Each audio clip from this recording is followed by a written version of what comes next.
أعوذ بالله من الشيطان الرجيم. بسم الله الرحمن الرحيم.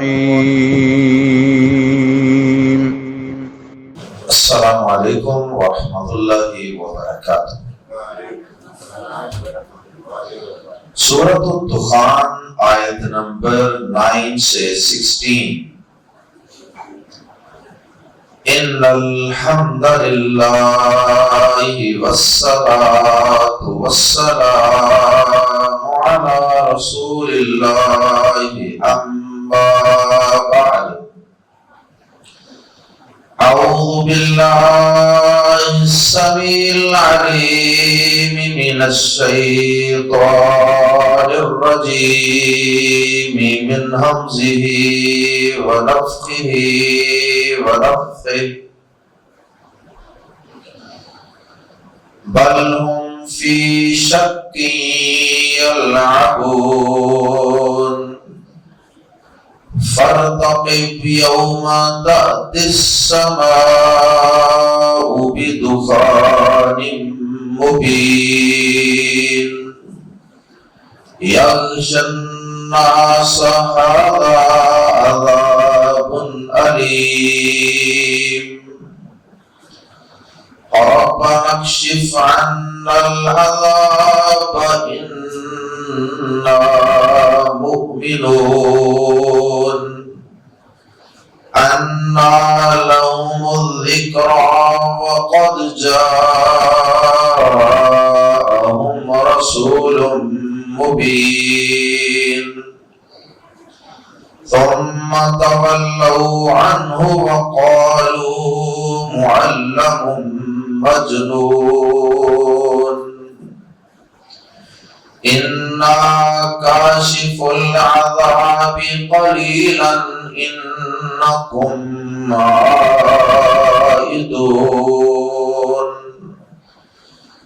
يوم نبطش البطشة الكبرى إنا منتقمون۔ گزشتہ آیات میں ذکر چل رہا تھا قرآن مجید کی صداقت و حقانیت کا اور اس کے اللہ رب العالمین کی طرف سے نازل کرنے کا، اور پھر اللہ رب العزت کے آسمانوں اور زمین کے رب اور پروردگار ہونے کا تذکرہ، اور پھر اس کے زندگی موت کے مالک ہونے کی وجہ سے معبود اور عبادت کے لائق ہونے کا تذکرہ۔ گویا کہ گزشتہ آیات میں اللہ کی توحید کا بھی تذکرہ اور قرآن مجید کی اور پیارے نبی صلی اللہ علیہ وسلم کی صداقت و حقانیت کا بھی تذکرہ۔ اب اللہ رب العزت نے آیت نمبر 9 میں ان کفار کے طرز عمل پہ روشنی ڈالی اور ان پہ تبصرہ فرمایا کہ قرآن مجید کی صداقت و حقانیت کے اتنے واضح دلائل ہونے کے باوجود نبی محمد صلی اللہ علیہ وسلم کے سچا معبود سچا رسول ہونے کے واضح دلائل ہونے کے باوجود اور اللہ کی توحید کے اور اللہ کے معبود ہونے کے اتنے ناقابل تردید دلائل اور حقائق ہونے کے باوجود یہ مشرک اور یہ کفار ایک قسم کے شک اور تذبذب میں پڑے ہوئے، یہ کنفیوز ہیں، جو سرے سے رب کو مانتے ہی نہیں، دہری کیمونسٹ ملحد۔ فرمایا کہ وہ اگرچہ بڑے زور شور سے دلائل سے اور بڑے ڈنکے کی چوٹ پہ اپنے الہات کا اور اللہ کے نہ ہونے کا دعویٰ کرتے ہیں، حتیٰ کہ اب تو کئی دہریے مناظرے بھی کرنے لگ گئے ہیں سوشل میڈیا پہ، لیکن اس کے باوجود خالق کائنات فرماتے ہیں کہ میں ان کے دلوں کی کیفیت کو جانتا ہوں، باوجود اس کے کہ یہ میرا انکار کرتے ہیں، لیکن میرا انکار کر کے ان کا دل مطمئن نہیں ہے میرے انکار پر، کیونکہ جب یہ کائنات پہ نظر دوڑاتے ہیں اور ایک چھوٹے سے ذرے اور ایک ایٹم اور ایک مالیکیول اور الیکٹران اور پروٹون اور نیوٹران اور پھر ان کے آربٹس سے لے کر کائنات کے بڑے بڑے مظاہر، سورج چاند ستارے کہکشائیں، زمین و آسمان کی وسعتیں، اور اسی طرح ایک چھوٹے سے بیج سے لے کر یہ بڑے بڑے درختوں اور بڑے بڑے باغات کی طرف دیکھتے ہیں اور طرح طرح کے رنگ برنگے پھولوں اور طرح طرح کے مزیدار پھلوں کی طرف دیکھتے ہیں، تو پھر ان کے دل کنفیوز ہو جاتے ہیں۔ یہ ان کے دلوں کے اندر گہرائی میں ایک آواز ضرور اٹھتی ہے کہ یار کوئی تو اتنی ویل آرگنائزڈ اور اتنی خوبصورت کائنات کو بنانے والا اور اس کو چلانے والا ہوگا نا۔ تو ان کے دلوں میں ایک کنفیوژن ہے، ایک بے چینی ہے۔ اسی طرح جو لوگ اللہ کے ساتھ اوروں کو شریک ٹھہرانے والے ہیں، اللہ کا انکار تو نہیں کرتے، اللہ کو مانتے ہیں مشرکین، لیکن اللہ کے ساتھ اوروں کو شریک ٹھہراتے ہیں اور معبودوں کو اللہ کا برابر اور ہمسر قرار دیتے ہیں، اللہ پاک فرماتے ہیں کہ وہ سب مشرکین بھی اپنے عقیدے پر 100% مطمئن نہیں ہے دل سے۔ وہ لاکھ اللہ کے علاوہ دیگر معبودوں، شریکوں کو بڑا کرنے والا اور بڑی اپروچ والا اور بڑی طاقت والا اور بڑی قوت والا ثابت کرتے رہیں اور کہتے رہیں، دعوے تو وہ کرتے ہیں، مناظرے بھی کرتے ہوں گے توحید والوں سے، ڈیبیٹس بھی کرتے ہوں گے، لیکن ان کے دل و دماغ میں ایک کنفیوژن رہتی ہے، جس کنفیوژن کی وجہ سے نہ تو وہ صحیح اللہ کی توحید پر آتے ہیں، شرک کو چھوڑتے ہیں، اور نہ ہی صحیح طرح سے وہ اپنے شرک پر مطمئن ہی ہو پاتے، وہ کنفیوزڈ ہیں اپنے عقیدے کے بارے میں۔ اللہ اکبر۔ اب رہا یہ سوال کہ یہ دہریے اللہ کو نہ ماننے والے اور اسی طرح یہ مشرکین یہ اپنے اپنے عقائد پر کنفیوز ہیں، اور اس کے باوجود پھر یہ اس کنفیوژن سے نکلنا کیوں نہیں چاہتے؟ یہ کائنات میں صحیح طرح غور و فکر کریں اللہ کی قدرت کی نشانیوں پہ، نبی پاک صلی اللہ علیہ وسلم کی نبوت اور رسالت پہ صحیح طرح غور و فکر کریں، قرآن مجید کی صداقت و حقانیت پہ گہرائی سے غور کریں، تو پھر اس کنفیوژن سے نکل جائیں۔ تو یہ نکلتے کیوں نہیں؟ جواب اس کا وہ بھی اللہ پاک نے اسی آیت میں ایک لفظ میں دے دیا، اور وہ جواب یہ ہے کہ اصل بات یہ ہے کہ ان لوگوں کے دل و دماغ میں دنیا، مادیت،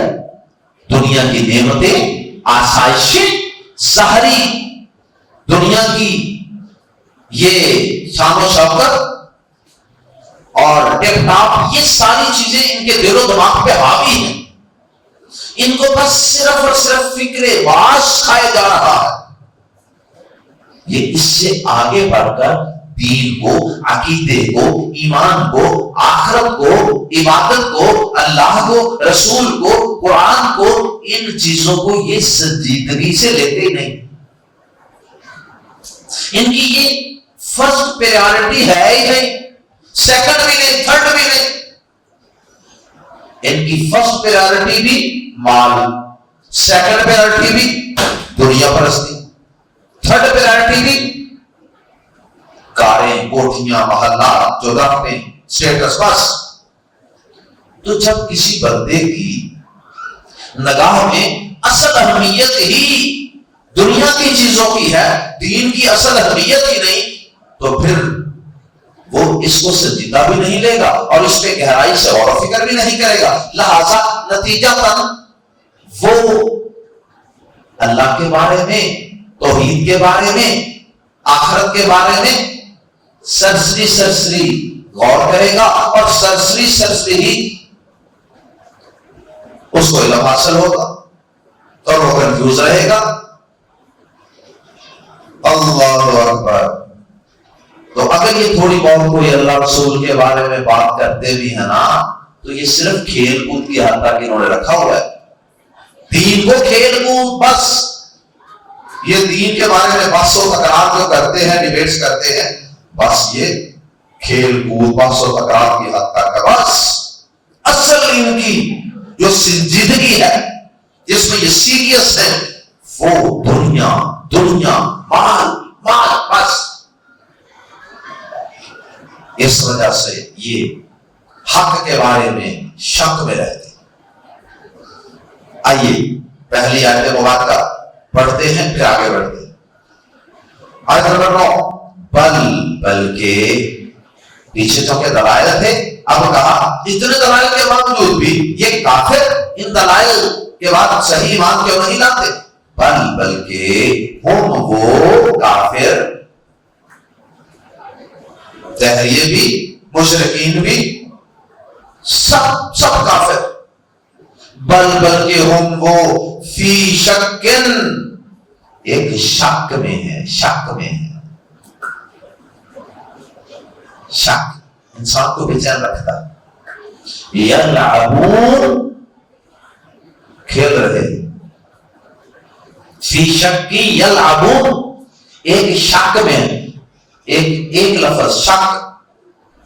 یہ ان کی پوری ان کی کیفیت اور ان کی قلبی جو حالت ہے ان کے ذہن کی، یہ ایک لفظ اس کی عکاسی کر رہا۔ اور یلعبون، یہ دوسرا لفظ ان کی دین کے بارے میں غیر سنجیدگی کو ظاہر کر رہا کہ وہ سنجیدہ نہیں ہے۔ بلکہ ہم وہ فی شکن، ایک طرح کے شک میں ہیں، یلعبون، کھیل رہے ہیں، کھیل کود کر رہے ہیں۔ بس وہ ایک ذہنی عیاشی ہے، ذہنی آوارگی ہے، بحث و تکرار، بس صحیح طرح سے وہ غور و فکر کرنے کے لیے تیار نہیں۔ اگلی آیات میں اللہ پاک نے اپنے پیارے حبیب جناب محمد کریم صلی اللہ علیہ وسلم کو تسلی دی ہے۔ تسلی کیا دی ہے؟ سورت ہے مکی، اور مکہ میں مسلمانوں پہ کافر بڑے ظلم و ستم ڈالتے تھے۔ نبی پاک صلی اللہ علیہ وسلم پہ اور آپ کے ایمان والے ساتھیوں پہ جب قریش نے انتہائی ظلم و ستم کی اور انتہائی سرکشی اور بغاوت کا مظاہرہ کیا، تو نبی صلی اللہ علیہ وسلم نے پھر صحیح بخاری میں کتاب و تفسیر میں یہ حدیث موجود، پیارے نبی صلی اللہ علیہ وسلم نے پھر ان کے لیے قحط سالیوں کی دعا کی، شارٹیج ہو جائے رزق، کہ یہ اللہ تیرا رزق کھا کر بھی یہ تیرے ناشکرے بنے بیٹھے ہیں، اور تیرا کھا کر یہ پوچھتے پتھروں کو ہے، بتوں کو ہے، بیریوں کو ہے، اور پھر تیرے توحید والے بندوں کو ستاتے ہیں، تیری عبادت کرنے والے، تیرا نام لینے والے جو بندے ہوں کو یہ ستاتے ہیں۔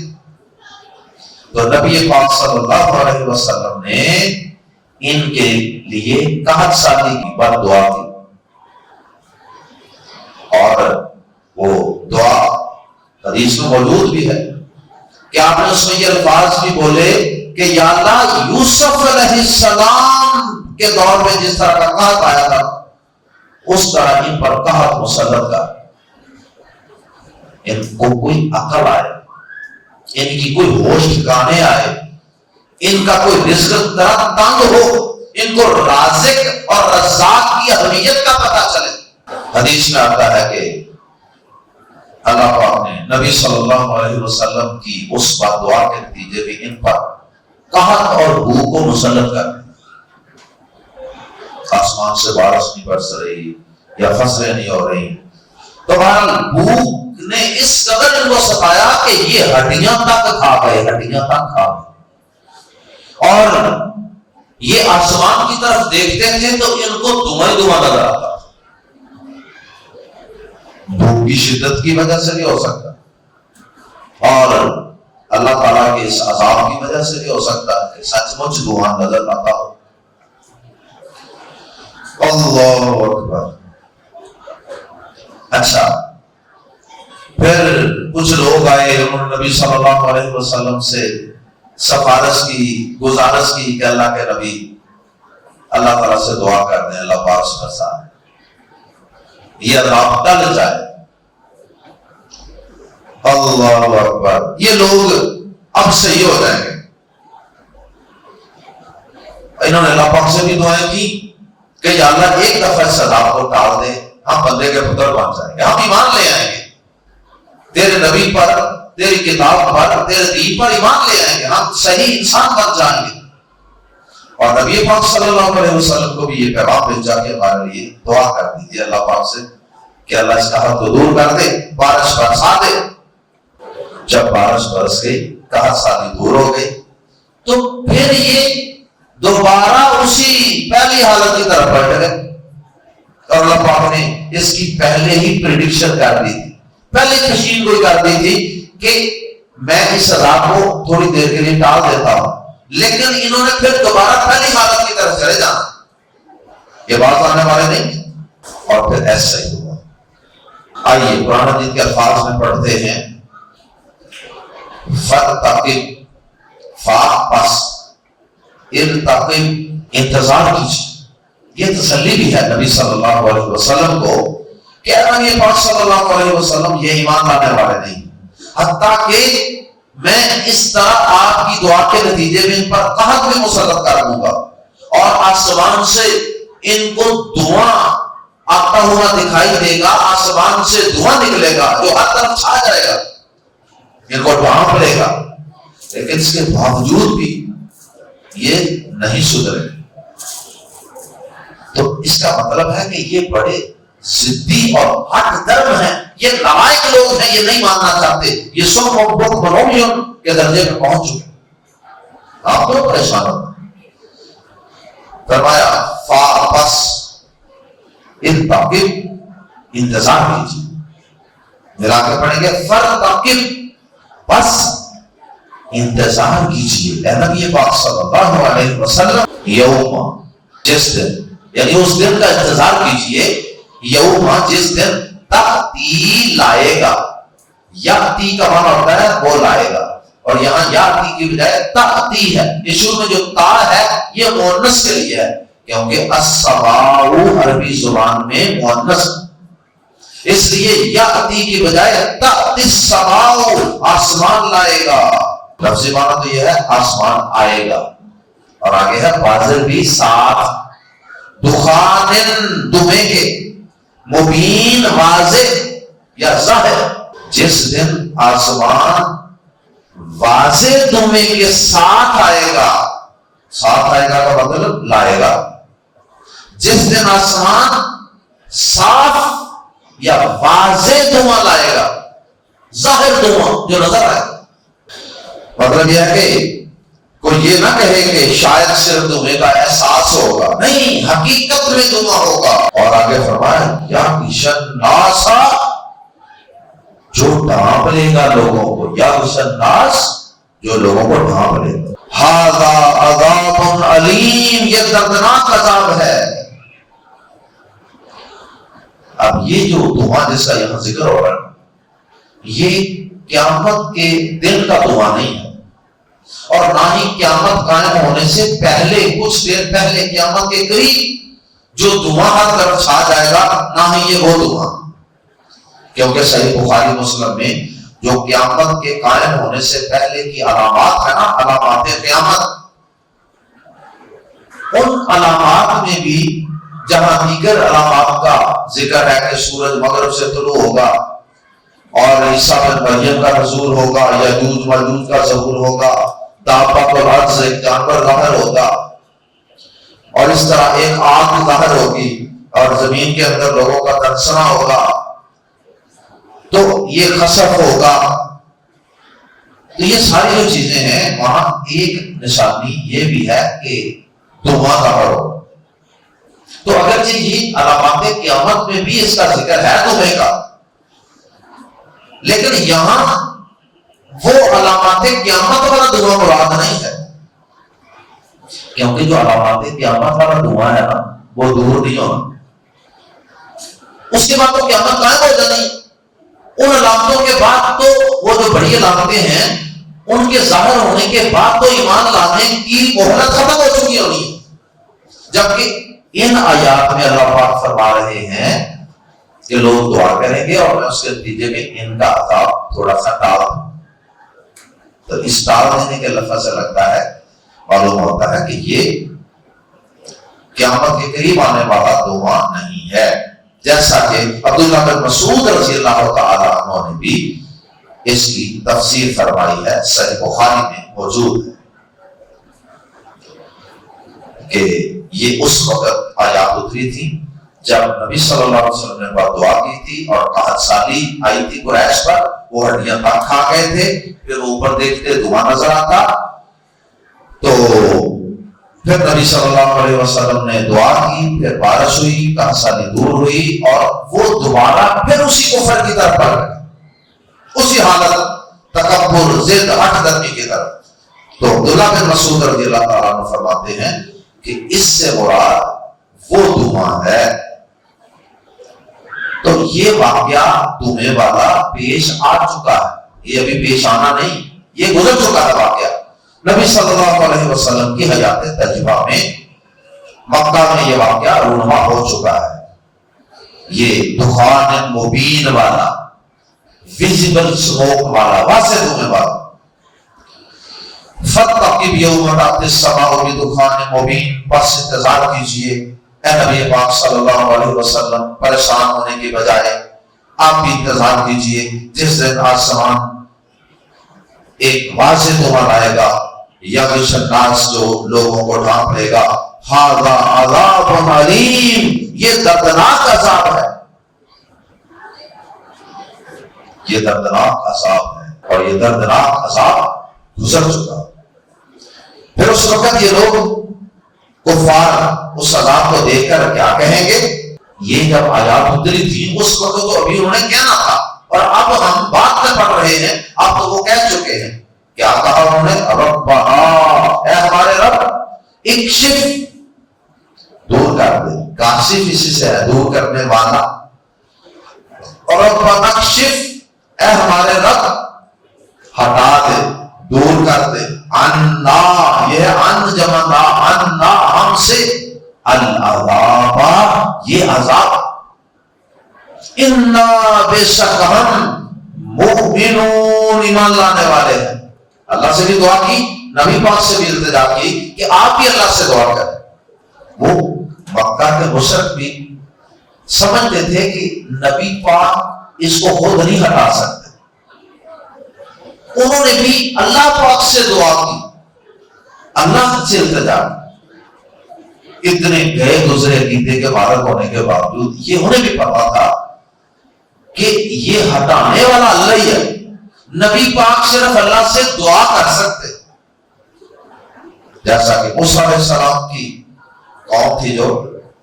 فرعون کی قوم، بلکہ وہ بھی ہر عذاب کے آنے پر یہی کہتی رہی کہ موسیٰ اپنے رب سے دعا کیجیے، اے موسیٰ اپنے رب سے دعا کیجیے، اور ہم آپ سے وعدہ کرتے ہیں کہ ہم ایمان لے آئیں گے، ہم انسان بن جائیں گے، ربنا اکشف عنا العذاب انا مؤمنون، اے ہمارے رب ہم سے یہ عذاب دور کر دے، بے شک ہم ایمان لانے والے ہیں۔ پھر اللہ پاک فرماتے ہیں انا، کہاں، کیسے، کیوں کر، لہم،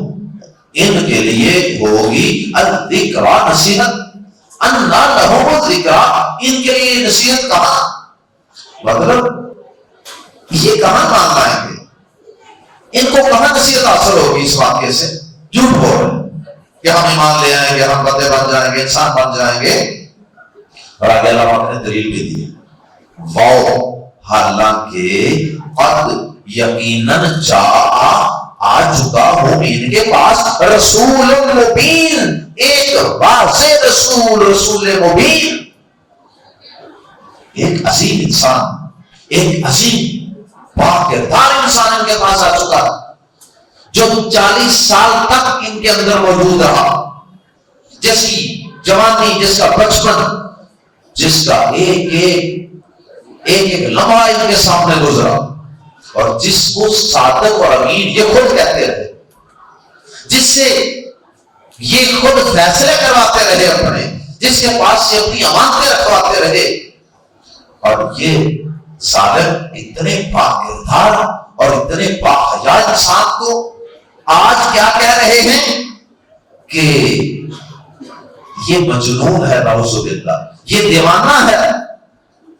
نعوذ باللہ من ذالک، اس کا ذہنی توازن درست نہیں، استغفر اللہ۔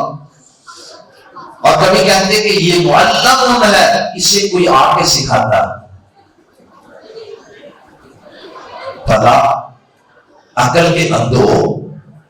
جس شخص نے تمہارے اندر 40 سال گزارے، جس کے کردار کی، اخلاق کی اور پاک دامنی کی گواہیاں، سچائی کی گواہیاں تم خود دیتے رہے، آج وہ شخص مجنون ہو گیا، آج وہ دیوانہ ہو گیا، جب اس نے تمہارے عقیدے کے خلاف بات کی، تمہارے باپ دادا کے گمراہ کن عقائد کے خلاف بات کی۔ تو اتنا واضح رسول، اتنی واضح نشانیاں لانے والا، اتنے زبردست کردار کا مالک، اس شخص کے آ جانے کے بعد جو شخص اس پر ایمان نہ لائے، وہ اس دمے کو دے کر کہاں ایمان لائے گا؟ جس نے ایمان لانا تھا، جنہوں نے اس کو ماننا تھا، وہ تو اس رسول کے کردار کو اور اس کے پچھلے بازی کو، بے داغ بازی کو دیکھ کر، اور اس کے دلائل اور اس میں اترنے والے زبردست قرآن مبین اور کتاب مبین کو سن کر، دیکھ کر، پڑھ کر ایمان لا چکے۔ فرمایا انا لہم الذکرا، ان کے لیے نصیحت کہاں؟ وقد جاءہم رسول مبین، حالانکہ یقیناً ان کے پاس بیان کرنے والا رسول آ چکا، مبین، بیان کرنے والا یا واضح بات کرنے والا رسول آ چکا، تو یہ اس پر مان نہیں لایا۔ ثم پھر تولوا، انہوں نے منہ پھیر لیا عنہ، اس سے، اس رسول سے، وقالوا، اور انہوں نے کہا معلم، سکھلایا ہوا ہے۔ ایک ہوتا ہے معلم، لام کے نیچے زیر ہونا، معلم وہ ہوتا ہے سکھلانے والا، ٹیچر، اور وہ اسم فاعل ہوتا ہے، اور لام پر اگر زبر کر دیں زیر کے بجائے تو بن جاتا ہے معلم، جسے سکھایا گیا ہو۔ وقالوا معلم مجنون، انہوں نے یہ تہمت لگا دی کہ اسے کسی شخص نے سکھایا ہے، یہ سکھایا ہوا ہے، یہ پڑھایا ہوا ہے، اس کو کوئی سکھاتا ہے آ کے، مجنون، یہ دیوانہ ہے، اعوذ باللہ من ذالک، جس کی ذہنی حالت درست نہ ہو۔ اور بھی کئی قسم کے الزامات انہوں نے نبی صلی اللہ علیہ وسلم پہ لگائے اور کئی تہمتیں لگائیں، حالانکہ آپ کو تو کوئی بھی سکھاتا نہیں تھا، پڑھاتا نہیں، آپ کو تو اللہ پاک کا بھیجا ہوا فرشتہ جبریل امین آپ کے قرآن سناتا۔ آگے اللہ پاک فرماتے ہیں انا کاشف العذاب، بے شک ہم کاشفو، یہ کاشف کی جمع کاشف، جیسا قرآن مجید میں آتا ہے کہ اگر تمہیں کوئی مصیبت پریشانی آ جائے تو کسی آفت میں پھنس جاؤ، لا کاشف لہ الا ہو، تو اسے ٹالنے والا ہٹانے والا کوئی نہیں الا ہو سوائے اس کے۔ کاشف ہٹانے والا تو اس کی جمع ہے کاشفون۔ اللہ پاک نے یہاں پر یہ جمع کا صیغہ استعمال کیا اپنی حسبت کے لیے۔ انا کاشفون کا نون گر گیا درمیان سے، انا کاشف العذاب، بے شک ہم ہٹانے والے ہیں، دور کرنے والے ہیں، العذاب ہی اس عذاب کو، یہ عذاب قلیلا تھوڑی دیر کے لیے، تھوڑی دیر کے لیے اس لیے کہ یہ دنیا چاکر ہو رہی ہے، تھوڑی دیر کے لیے چلو دور کر دیں گے، لیکن اس کے بعد پھر دوبارہ پکڑ کر لیں گے، یا تو مدینہ میں جا کر تھوڑے چند سالوں کے بعد پکڑ کر لیں گے جیسے غزوہ بدر میں پکڑ ہوئی اور دیگر غزوات میں، یا پھر قیامت کے دن پکڑ کر لیں گے۔ اِنَّا کَاشِفُ الْعَذَابِ قَلِيلًا، بے شک ہم یہ عذاب تھوڑی دیر کے لیے دور کرنے والے ہیں۔ اِنَّكُمْ، بے شک تم، عائدون، عائدون، دوبارہ وہی کچھ کرنے والے، بے شک تم دوبارہ لوٹنے والے، بے شک تم ریپیٹ کرنے والے ہو اپنی حرکتیں کفر۔ اللہ تعالیٰ کو پہلے ہی پتا ہے۔ یوم، آخری آیت مبارکہ، اللہ پاک فرماتے ہیں یہ عذاب تو ہم نے تھوڑی دیر کے لیے تم سے ہٹا دیا تاکہ لوگوں کو تمہاری اصلیت کا اور تمہارے ایمان لانے کے جھوٹے باتوں کی حقیقت کا پتہ چلے کہ تم جھوٹ بولتے، ورنہ ہمیں تو پہلے ہی پتا ہے کہ تم نے ایمان لانا ہونا کوئی نہیں۔ اور آخر میں اللہ پاک فرماتے ہیں یوم نبطشو، جس دن ہم پکڑ کریں گے، نبطشو بطش ہوتی ہے پکڑ، گرفت، یوم نبطشو، یبطشو، یبطشو سے نبطشو، یوم نبطشو، جس دن ہم پکڑ کریں گے، البطشۃ الکبریٰ، بڑی پکڑ، جس دن ہم بڑی پکڑ کریں گے۔ غزوہ بدر بھی اس سے مراد ہے کیونکہ وہ بھی اللہ پاک نے کی پکڑ کی تھی بعد میں مدینہ میں جا کر، جب مسلمان مضبوط ہو گئے اور دعوت و تبلیغ کے ساتھ ساتھ مسلمانوں کو اللہ پاک نے جہاد کی بھی اجازت دی، تو پھر اس کے بعد اللہ پاک نے مسلمانوں کے ہاتھوں ان کو ذلیل و رسوا کروایا اور ان کو سزا دی اور ان کی گرفت کروائی۔ یہ بھی مراد ہے، غزوہ بدر بھی اس سے مراد ہے، دیگر غزوات بھی، اور اس سے مراد قیامت کا دن بھی ہے، دونوں چیزیں اس سے مراد ہیں۔ اِنَّا مُنْتَقِمُونَ، بے شک ہم انتقام لینے والے ہیں، یعنی ہم ان کو ان کے کفر کی اور ان کے تکبر کی اور ان کی ضد اور ان کی ہٹ درمی اور ہمارے رسولوں کی بلا وجہ مخالفت کی ہم انہیں ضرور سزا دینے والے ہیں اور ان سے اس کا اہتمام لینے والے ہیں۔ اللہ ہم سب کو قرآن مجید پر ایمان لانے کی، اس کو سمجھنے کی، پڑھنے کی توفیق عطا فرمائے۔ اللہ تعالیٰ قرآن مجید کو ہمارے دلوں کی بہار بنا دے، دلوں کا قرار بنا دے۔ سبحانک اللہم و بحمدک، اشہد ان لا الہ الا انت، استغفرک و اتوب الیک۔